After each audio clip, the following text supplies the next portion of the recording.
हाँ, बगलामुखी जय श्री महाकाल।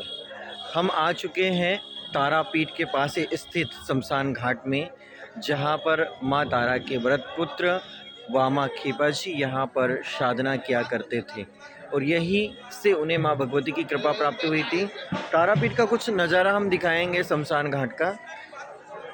अकाल मृत्यु वो मरे जो काम करे, चंडाल का काल अभी उसका क्या करे, जो भक्त हो महाकाल का। तो महाकाल भक्त को माता रानी ने बुला ही लिया बाबा के इस दिव्य धाम के दर्शन करने के लिए। और यहाँ रहती है शमशान काली माता और यही रहती हैं हमारी बगलामुखी माता। 10 महाविद्याओं में द्वितीय महाविद्या माँ भगवती तारा माता जी के दिव्य स्थान पर आप सभी मुझे देख रहे हो। यहाँ पर हमारी 2 दिवसीय साधना रही और 2 दिवसीय साधना में माँ भगवती बगलामुखी माता जी के बीज मंत्र सिद्धि हेतु हमने माँ भगवती से प्रार्थना की और माँ भगवती के 36 अक्षरीय बीज मंत्र की निरंतर साधना करते रहे। जो साधक होते हैं वे ऐसे महाविद्या के महाशक्तिपीठ पर जाकर वे अपने इष्ट की उपासना करते हैं, अपने इष्ट मंत्र को जागृत कराने के लिए कठोर तप करते हैं। क्योंकि शास्त्र में कहा गया है कि पहले मंत्र सिद्ध होता है, फिर मंत्र सिद्ध होने के बाद उसका प्रयोग किया जाता है तो प्रयोग अच्छे हो जाते हैं, प्रयोग सफल हो जाते हैं। तो यह मान्यता है साधक की इष्ट सिद्ध हो गए हैं और फिर निरंतर इष्ट की उपासना करते रहने से फिर इष्ट के साक्षात्कार होते हैं। तो माँ तारा भगवती का यह पीठ आप सभी देख रहे हो।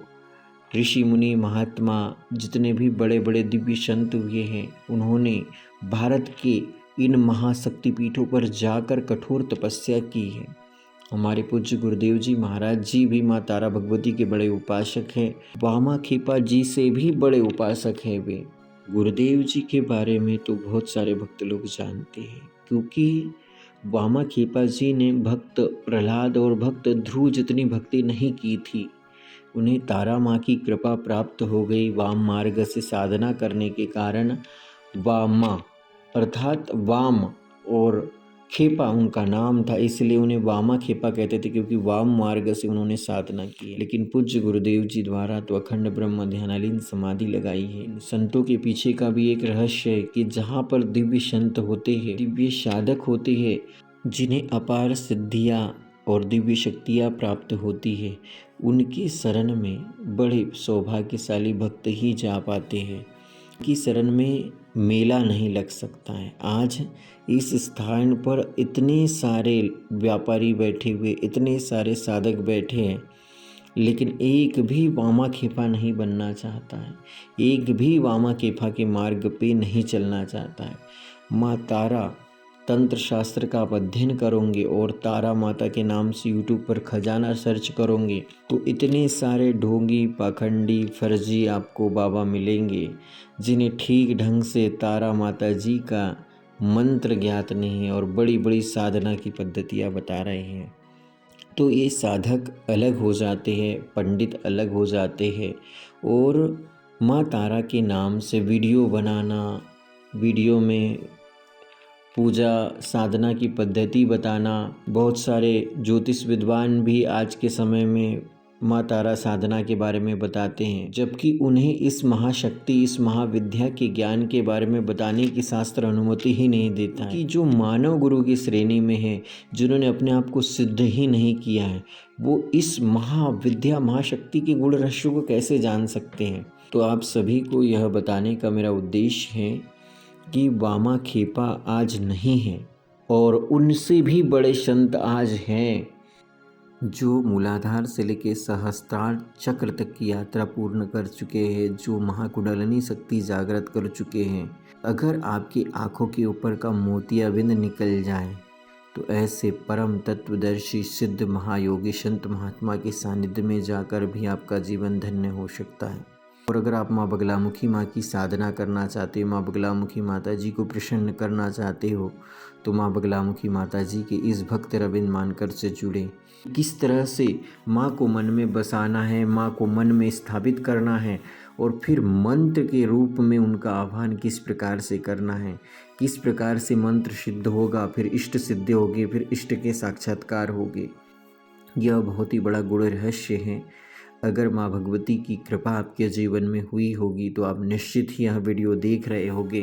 हमारी माँ पीताम्बरा संतान से जुड़कर दीक्षा लेकर माता रानी की उपासना करोगे और उपासना करने से सारे ही कार्य आपके सुलभ होंगे। कोर्ट कचहरी से संबंधित हो, संतान प्राप्ति से संबंधित हो, व्यापार से संबंधित हो, माँ भगवती की कृपा, माँ भगवती के आशीर्वाद से हर कोई कार्य संभव है। सिर्फ हमें तप करने की ज़रूरत है और तप करने के लिए हमें एक योग्य गुरु की ज़रूरत है, जो गुरु वास्तव में उस तत्व की खोज तक पहुंचा हुआ है, उस तत्व को समझने का प्रयास किया है। तारापीठ, माँ कामाख्या पीठ ही नहीं, केदारनाथ, बद्रीनाथ, अमरनाथ धाम में भी जाकर मैंने साधना की है। सिर्फ माँ भगवती की ही प्रार्थना की। लगभग 12 वर्षों से माँ भगवती के मार्ग पे निकला हूँ और बहुत कुछ पाया है मैंने।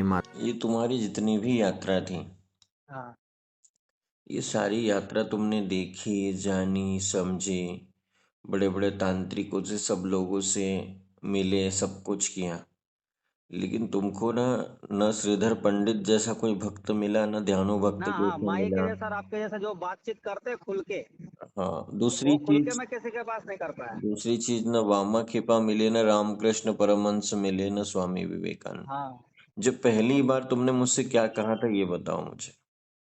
तब तो मेरा व्यापार काफी बंद था। व्यापार भी बंद था और तुमने परामर्श शुल्क जो बगलामुखी मंदिर में लेते हैं हम, हाँ हाँ वो परामर्श शुल्क भी नहीं दिया था तुमने। हाँ, नहीं दिया था, सही याद बात है भैया। करना, हाँ याद है ना मेरे को। परामर्श शुल्क भी नहीं दिया था। और मैंने कहा कि एक बात याद आप, रखो, हाँ माँ भगवती जिस दिन कृपा कर लेगी ना, उस दिन तुम बताना, मैं तुम्हारी वैसी ही अर्जी लगा दे रहा हूँ। तुम ये चाहते हो ना कि माँ तुम पे कृपा करे, हाँ, माँ तुम्हारी प्रार्थना सुने, तो मैं ठीक है, मैं माँ से तुम्हारे लिए अर्जी लगाता। तो वो जो प्रथम अर्जी जो लगाई थी वो रविन ने लगाई थी तुम्हारे लिए। हाँ आपने ही लगाई थी मेरे। और ये अर्जी ऐसे नहीं लगती है, अर्जी के लिए अपनी साधना का फल जाता है। हाँ, आपका अपनी लगभग शायद उस दिन बहुत बरसात हो रही थी, तभी बात चल रही थी। तपस्या का फल बहुत ज्यादा लगता है। हाँ, और तब माँ भगवती ने इस प्रार्थना से, इस वंदना से, वो माँ भगवती ने तुम्हारे मनोरथ को पूरा समझी, कर। सुना और फिर पूर्ण किया। तो वो एक पहला दिन था जिस दिन माँ भगवती से तुम्हारी प्रार्थना लगाई थी, माँ भगवती से तुम्हारा तार पुनः जोड़ने के लिए अपील की थी। वो एक जीवन का एक बड़ा अमूल्य समय था, बहुत प्यारा समय था, जिस दिन माँ भगवती ने तुम्हारी प्रार्थना सुन ली। और तुमने उसके बाद स्वयं ही फोन लगा के बताया कि माता रानी की मेरे जीवन में कृपा हो गई, हाँ वो ऐसा तो ऐसा मैं। हो गया, वैसा वैसा हो गया। तो भक्त जो होता है भाव से माँ को पूछता है, भाव से माँ को बुलाता है। ये एक एक घटना नहीं है ये माँ की कृपा होने की। हाँ ऐसे बहुत सारे है। ऐसे रविन से जुड़े सैकड़ों लोग हैं जिन्होंने यहाँ बगलामुखी पीठ में एक भी रुपए नहीं दिया, उनका कोई लेना देना नहीं रहा, उसके बाद भी उनकी अर्जी लगाई और माँ ने सुनी है। प्रकाश मोरे जैसे बहुत सारे लोग हैं जिन लोगों को माँ भगवती की कृपा हुई है। लेकिन हमको निरंतर अगर माँ भगवती से कुछ चाहिए, माँ भगवती से प्रार्थना चाहिए, तो फिर आगे जब हमारा तार एक बार माइनस प्लस जुड़ जाता है, तो हमें उन गुरु परंपराओं में जुड़कर हमें माँ भगवती की पूजा करना चाहिए।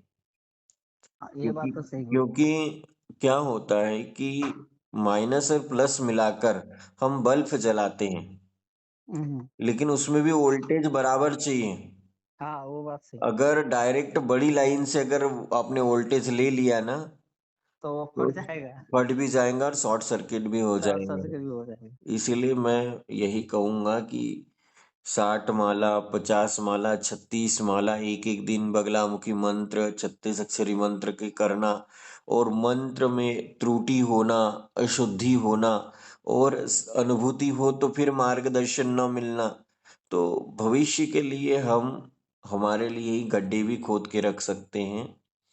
इसीलिए आगे आप थोड़ा सा चिंतन मनन करो, हाँ प्रार्थना करो माँ भगवती से कि माँ भगवती से तार व्यवस्थित रूप से जुड़ जाए और जीवन की जो गाड़ी है, जीवन की जो नैया है, व्यवस्थित हाँ रूप से माँ के दरबार से बनी जुड़ी रहे और सदा ही माता रानी का आशीर्वाद प्राप्त होते रहे।